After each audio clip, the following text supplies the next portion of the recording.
Hi, what is an energy charge? First, energy is usually defined as the capacity to do work, and its manifestations can be heat, electricity, light, or chemistry, just to name a few. And when we speak of our inner energy, we speak of the force that is at the core of our aliveness. Second, a charge is the amount of this energy present in the system, whether overall or localized. It's the level of energy in the system, regardless of the emotional flavor, such as joy or anger, for example. So, how do you raise your inner energy to create a good charge in your body? Basically, there are two ways of doing it. You can either do it directly by acting on your energy itself, which is less common, or indirectly by going through your emotions in order to get to your energy, which is the usual way. So usually, a sudden charge of energy comes from a change in your emotional state, like feeling spontaneously joyful, in love, or angry. But the problem here is that you don't have much control over how and when this happens, since these emotions are triggered by outside events, right? But when you're able to play directly on your energetic system itself, it's a lot more effective to create an energetic charge at will. Of course, this will take practice, but I give some good strategies on this channel, like for example, provoking waves of energy in your body or moving that energy in different directions and speed. Here, I want to talk about one type of energy charge in particular, that is the erotic charge. And this for two reasons. One, sexual energy is one of the strongest energies you can feel in your body. And two, this energy is quite easy to trigger. You won't need a lot of training for this, right? What's more, this practice will be very useful both in your sex life and in your daily life. I'll focus more on the daily life here. First, I'll give you 3 reasons why most people can't hold a high erotic charge. Then I'll explain how you can achieve that. And finally, I'll highlight the benefits of being able to do that.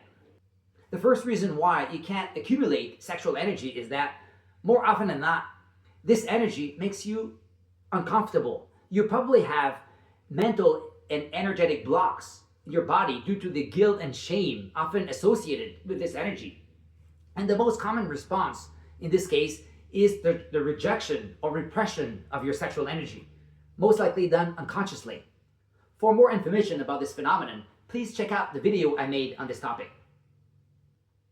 The second reason why you can't hold a high erotic charge is that even if feeling your sexual energy in daily life doesn't make you feel uncomfortable, the increase of this feeling in your body will make you want to get rid of it for some reason. Maybe because your body isn't used to it or interprets it as too primal or powerful. I don't know if you've noticed that in your body, but sexual energy is cumulative, meaning that if your reservoir is now at 60% of its capacity, and if it's not released, suppressed, or transmuted, tomorrow it's going to be larger, maybe at 70%. Of course, the rate at which it rises changes across your lifespan and from person to person, but everybody can only handle a certain baseline. And when the influx of sexual energy rises above that limit of yours, you will start feeling edgy, irritable, or anxious. Have you ever noticed that? Here, the most common response is to release it. But most people aren't aware of this. All they know is they have a desire for sex, like a mysterious urge coming from nowhere, an urge to release it. They just can't handle this increasing erotic charge in their system. And the third reason why you can't build this charge is because your sexual energy is simply too low. In this case, your sex life will obviously be frustrating because you have too little charge to allow a reflective surrender to pleasure. And your daily life will suffer as well, for the reasons I'll be explaining a bit later. Now, how can you build that erotic charge without feeling the need to either repress or release that sexual energy? There are 2 ways of doing that. That is the gross and the subtle way, meaning you can either amplify your sexual arousal or your subtle sexual energy. Let's have a quick look at each of them. The gross way involves increasing your sexual arousal without feeling the need to contract or release. And this is a great strategy to stretch your sexual energy capacity. You may not have noticed this, but sexual arousal creates tension. So it is by nature a contracting movement of energy. So the goal here is to contain higher and higher levels of charge with a relaxed organism. That is higher and higher levels of energy without contracting. And this will give you a chance to experience more and more pleasure in your sexual experiences. Because as you will notice, increasing the erotic charge in your physical system without being relaxed is not a pleasant experience. Now, what does this practice look like? Without giving details here, the most common way to practice this is through self-pleasure and edging. But there are also exercises that don't require any touching. Obviously, breathing can be a big help in raising and spreading this energy. Here are some advantages of this practice. As I said, it will improve your sex life and especially the power of your orgasms.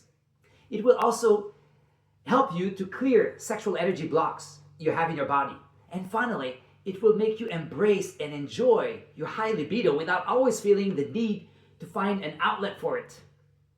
However, in your daily life, the effect of this approach is limited because you can't be expected to go around all day being aroused, right?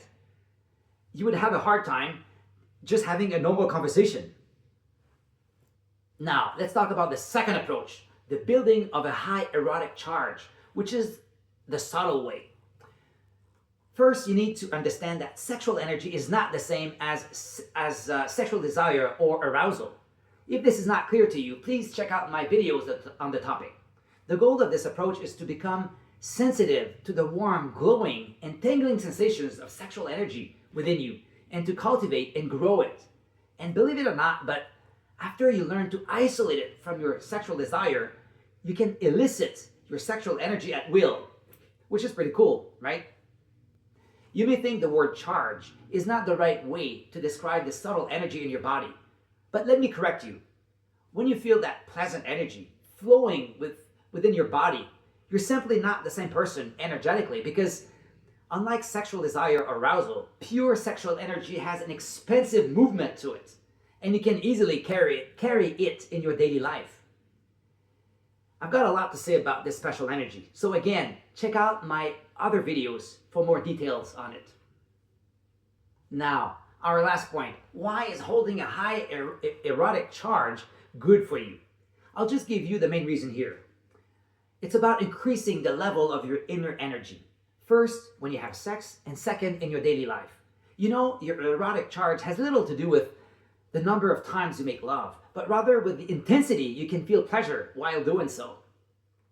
So the real question to ask yourself is this: are your sexual experiences depleting or energizing? In other words, do you feel like going to the gym after sex? It's a good question to ask, isn't it? In your daily life, staying in contact with this powerful energy will help you maintain a good level of vitality throughout the day. There's definitely a correlation between the two here. Did you know that doctors apparently used to measure their patients' vitality based on whether or not they were able to access their sexual arousal? Also, when you're able to hold a good charge like that, you're no longer an energy thief, but you become a giver of energy. And that is really attractive for the people around you. Thank you for your presence, and see you soon.